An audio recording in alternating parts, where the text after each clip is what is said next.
Hey guys, welcome back to the channel. My name is Darin Nakakihara, 4th grade teacher in Southern California, and I really appreciate you hanging out with me today. Can you believe that this week is already half over? Hump Day! Wednesday already. What the heck? So today, or this week has been a short week. This is actually my first day back in the classroom because Monday was a holiday. And yesterday we had an in-service professional development at another facility. So I'm excited to get back in the classroom, except it's Wednesday and you guys know what's up on Wednesdays like. I have so much release time on Wednesdays. We start off with PE, and they go to a paraprofessional for that. And then I teach for an hour and then they have release time to go to music. And then they come back, we go to library, and it's an early out day today. So the kids will be going to, they're gonna be going home really early today, right after lunch. And so there's not a whole lot of teaching going on today. I will say that I am rededicating myself once again to becoming a good writer. We're gonna start writing a lot. The only way that we're gonna become better writers is if we practice. What are we talking about here? Practice? Yes, practice. So yesterday, I didn't shoot much at the actual professional development because I was trying to just stay present and be in the moment and have just a better attitude when it comes to professional development. And I have to say, it was a really good one. It was a really good one. We got some great information. What happened was we started off all together, and so the way that my district does this one is they pull all the 4th grade teachers in the district together, and our district is so big that they have to split it up into 2 different days. So we were in group B. Group A went last week, and they pull us all into one group. And they started out the day by talking about science and STEM and social science, do you call it social science, social studies, or history? What's the difference? I had a conversation about this on one of my live streams one time with a social studies specialist, and she didn't even know the difference. Do you know the difference? Anyways. In California, we have a brand new California state social studies / history framework. So we don't have standards yet, no new standards. We're still working off our old standards from 1998. So we have a new framework though. So new standards are on the way at some point, but they're kind of reshaping the focus of social studies. And the whole day was about how you can integrate social studies and STEM activities and actually even PE across the curriculum. So within a language arts lesson, we learned how to do a PE lesson. And that was really cool. I can't wait to start doing that because I never really even thought about doing something like this, but the game was fantastic. Let me tell you a little bit about it. In Unit 6, so this is in the future, they're trying to help us plan something that we haven't yet gotten to. So in Unit 6, we have to read some really wonky stories. So there's one about this these sisters that get dropped off in this forest and they find this giant and they steal some necklaces, and then they go to this king's castle and the king says, go back to the giant and take this, and then go back and take this and take this. So then anyways, we played this PE game where there's these hula hoops and these bean bags, and it kind of adapted this game to that story. And I thought, wow, this is really cool. I really like the idea of doing something like this. So Terrence, wherever you are, good job, my friend. That was a good one. I like that. So the second session that I sat in, you got to pick out of 4 or 5 different sessions, which one you wanted to go to. The second one was about the new social studies framework and how you can, and just kind of what it was about and how you can integrate that into language arts and some other things. So it was really interesting to me because I gotta share some big news for you. Ready? Big news. Hold on. Okay, so big news for me.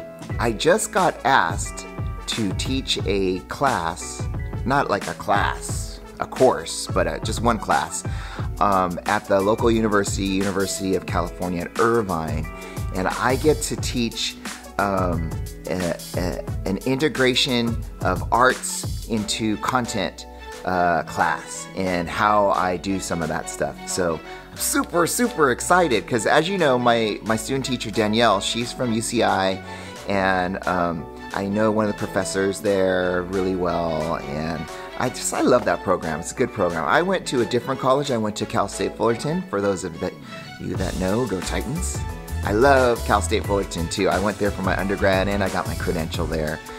And so, you know, I love that. But I, over the years, have grown really close to many people in the at UCI, so in Irvine. And I work in Irvine, so it's just a match made in heaven. So what I'm gonna do is, I'm planning this lesson on how you can integrate art into social studies and how you can achieve deeper learning by doing so. And so there's some research behind that, and I'm gonna connect it to that, and I just can't wait to do this, because really I have to share this with you. Like, my big dream is to teach college. Like, I would love. Did I say love? I would really love to teach pre-service teachers. Like, that would be, I think, the sweet spot for me. And I hope that opportunity arises, and perhaps this one class will lead to something bigger. Who knows? I don't know. But that is coming up next week, and I'll do my best to vlog about that. But I don't know, like, my hands are full here. Like, I was up really late last night planning this thing, and I barely scratched the surface. So I'm looking forward to that UCI Arts Integration class. How fun, huh? Okay, so I had Danielle answer a bunch of those questions that you guys asked her, and so I'm gonna cut to that right now. Hey guys, welcome back to the channel. I brought Miss Cross in here to answer your questions that you had from our video a couple videos ago. All right, are you ready? I'm ready. Okay, so the first one comes from EJ over at Kavupo Land. She wants to know, what made you want to become a teacher? Good question. I have always loved school. I enjoyed being a student, and as I went through the school system, there were things I liked and didn't like, but I just liked being there. I liked my teachers, I liked the kids in my class, I liked being able to play, and I met a lot of people who didn't like school, and I was bummed because I'm like, this is such a magical place.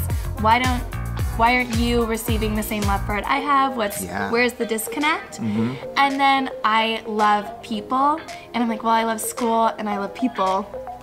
I'm gonna be a teacher. And I decided that in about middle school, and just as I carried through high school, I was like, I think this is for me. I really enjoy it, and I really think I can help create a passion for learning and a love for education. And so I started my undergrad at UC Santa Barbara. I volunteered a lot there, and I was like, She's a DJ. She's a DJ. I was like, this is where I should be. I am. So that's Was there one teacher or professor that like really stands out as like? Yeah, well, in high school, Mr. Macrae, if you're watching from Laguna Hills High School. Laguna Hills High School, shouting you out, Mr. Yes. Macrae. Oh my gosh, I'm gonna tell you to watch this now. But what does he teach? Freshman year English, and I was in his honors English class. But he does remedial and What advanced. was it about him that? He makes every person who enters the classroom feel so comfortable, and really creates enthusiasm and passion for everything you do. He creates a personal connection with each student, so you felt like you were a friend not just a peer. Yeah. And then when I felt like a friend, I felt more motivated to learn and to try, and I felt like he really put in the effort to connect with each and every student to get them to prosper to their fullest potential. Good for you, Mr. Macri. Yeah, so that was my teacher that really stood But out. have you seen him since then? I have. I periodically go back and visit and say hello and catch up. You gotta tell him to watch this then. I did. I just saw him this summer. Okay. How do you feel having your student-teacher experience on YouTube?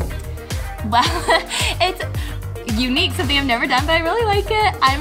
She's a natural. I'm So many of goofy. you guys said that. She's such a natural. I watch it and I'm like, is that what I look like? But I'm pretty goofy and you're fun to be with, You're so. such a good sport because like, I didn't even ask you. I was like, come on, let's go film a video.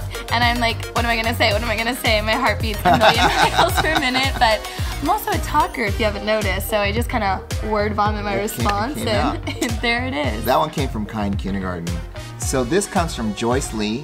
She asks, what is your favorite subject to teach? And what is one thing you've learned already in your first week here? Oh wow, I've already learned so many things and it's only my 4th day, but my favorite subject to teach is actually math, which I'm slightly surprised at because my favorite subject in school is English. So oh really? Yes, so it's kind of nice now to have the whole picture in play, but I feel like with math there's so many ways to take it, and when I went through school, everything was so black and white. Like, this is the right answer, we don't really care, just get there, memorize. And now it's not like that anymore. No, and so when I was saying like I wanted to become a teacher because so many kids and, well, peers at the time didn't like school, that was why they're like, it's memorization. So I love math now that it's like, show me how you did it, no, show me a new way. Yeah. And does anybody have any other thinking? Yeah, can you add on? Do you disagree? And so there's so much more communication and collaboration that I'm pleasantly surprised to really enjoy teaching that subject. That's good. And anything with art. I love art. Oh yeah, that's right. The two you should of us. see the text thread of the Pinterest Oh, Pinterest, my favorite. Valentine's art projects. We're gonna have something to do with that. Okay, what was the other part of it? What's one thing you've learned so far during student teaching? Well, it doesn't have to be just here too, like in your other placement too. Like, what is one thing? So well, can I say 2 things? Sure. One of them is get to know the students, because you cannot just put a blanket management system on the class, and I've really learned that from both my experiences, because it's not fair for the teacher to just be like, this is how I prefer to handle, get with the program. If you really get to know the kids, like, why is there a disconnect? Why are we not clicking? Or why aren't you getting this concept, that kind of thing, then I think it goes so far because they can tell you care and you're putting in the time and the effort to know them and care about their preferences. So really just know your class, know what they like, know what they don't, and then from here also be flexible. You don't have to follow a rigid plan. You don't have to stick to the subject blocks you had planned out. If the kids are really getting something and diving somewhere good, it's so much more beneficial to just let it play out and let the natural learning experience occur. Yeah, it's not like, okay, we gotta move on to the next subject because the schedule says that. Yeah. It's like, if things are flowing, man, just keep going with it. Yeah, and that's where I feel like some of the best ideas come from, because you can't anticipate everything your students are gonna come up with, and then when they, all of a sudden light bulbs are clicking, you don't want that to be rushed. So exactly. I've had 2 incredible mentor teachers that have just really shown me like all the wonderful things you can do when you let students be themselves. And those are what we call learning opportunities, and like, you just go with that moment for sure. Okay, last question comes from Lifetime Learner 007. Dun, dun, dun. She says, did you know me through my YouTube channel before, or? No. So actually, She's new to the TeacherTuber game here. Yeah, I have a lot to learn. Like, did you even know that this whole community existed? No, I'm not a YouTuber in general. Like, I don't even go there for music or anything. So when I got placed here, we met for coffee before the new year started, and it kind of fell out that you had a channel, and so I looked it up, and some of the other student teachers here were like, oh, you should check out his channel. And then I watched his channel, and then he's like, have you seen who's out there? And I'm like, no. So it's been a learning experience for me as well, but it's just the beginning. This is my 3rd day here, or 4th day actually, and then we met 2-3 times over break, so I'm just starting to learn. Awesome. We are so happy to have you here. Oh, thank you. you know, every UCI teacher I've had has been incredible, so you've got a lot to live up to. Sorry. Oh, we'll see if I can do it. You'll all see if I can do it. She could do it. We want to give Danielle's mom a big shout out. Right? Oh, hi, Sandy. Sandy, how are you? She's good. She's going to be really excited now. Really? Now that Sandy, she's on I'm this. so happy that you watch my channel, and thank you for watching. Thanks, Mom. If you know who Sandy was, that's who it is. Everybody say hi to Sandy, Danielle's mom. Mom, picture a bunch of virtual people waving your way. All right. Thanks for watching. I'll talk to you soon. Is that girl just a natural or what? So, Megan over at Too Cool said that she should start her own channel, and I totally agree. So Danielle, if you're watching this, you need to start your own channel. Okay, what is on the horizon this week? I've got a really cool lesson that has been like years in the making, because I don't know why it's taking me so long to do this. I planned it out, and it's not going to take that much to pull off. But my Dr. Seuss hip-hop fluency lesson is coming this week. I'm super excited for that, and I can't wait to share it with you, okay? I'll tell you more about it because I'll probably do one vlog just for that. But, you know, it's Wednesday, and I just want to make sure that you're having a great week. How you guys doing out there? You doing all right? It is the second week back for us. I'm full of energy, had a great PD yesterday. I'm having a PLC day after school today, so I'm looking forward to that. I don't know, things are just kind of clicking right now. I'm really happy, life is good, the Lord is blessing me. Just excited. All right, thank you so much for hanging out with me. I really appreciate you taking the time. No, really, I really appreciate you. And I hope that you have a great rest of your week, and I will talk to you soon. So long.